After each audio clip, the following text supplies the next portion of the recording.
Comment block হয়ে গেছে, অন্যের পোস্টে কমেন্ট করতে পারতেছেন না, রিয়াকশন দিতে পারতেছেন না, আর রিয়াকশন দিতে গেলে উপরের এই অপশনটা শো করতেছে।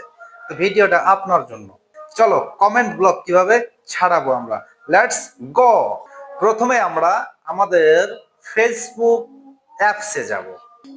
অ্যাপসে যাওয়ার পরে নিচের দিকে স্ক্রল করব, লেখা আছে হেল্প এন্ড সাপোর্ট, এখানে আমরা ক্লিক করব।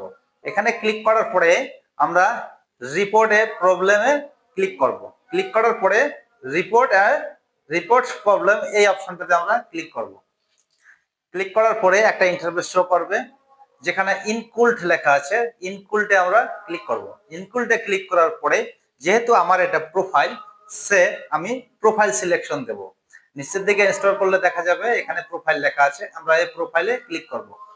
প্রোফাইলে লেখা ক্লিক করার পরে উপরে একটা অপশন আছে ডিসক্রাইব দ্য ইস্যু, আপনার কি সমস্যাটা সেটা ফেসবুক জানতে চাচ্ছে।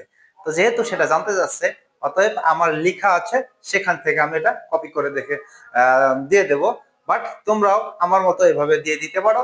নতুন হবে my Facebook profile comment block, other post comment sent problem, please serve my comment block problem solve, thanks. আর সেটার একটা স্ক্রিনশট আমরা দেব। আপলোড ফ্রম এ ফোন, আমার যেহেতু স্ক্রিনশট আমি নিয়ে রাখছি, সেহেতু আমি স্ক্রিনশটটা এখানে এই যে সংযুক্ত করে দেবো।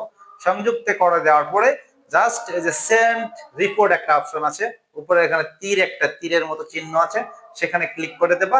বাট তোমার রিপোর্ট সাবমিট হয়ে গেছে। 24 আওয়ার্স, 24 ঘন্টার মধ্যে তোমার কমেন্ট ব্লক যদি থেকে থাকে তবে কমেন্ট ব্লক ছেড়ে যাবে। তো বন্ধুরা, তোমরা জেনে নিলে কিভাবে কমেন্ট ব্লক ছাড়াতে হয়। এইভাবে তোমরা কমেন্ট ব্লকের জন্য রিপোর্ট করবে। আর ভিডিওটা আমার ভালো লাগলে সর্বোচ্চ শেয়ার করে অন্যকে দেখার সুযোগ করে দেবে।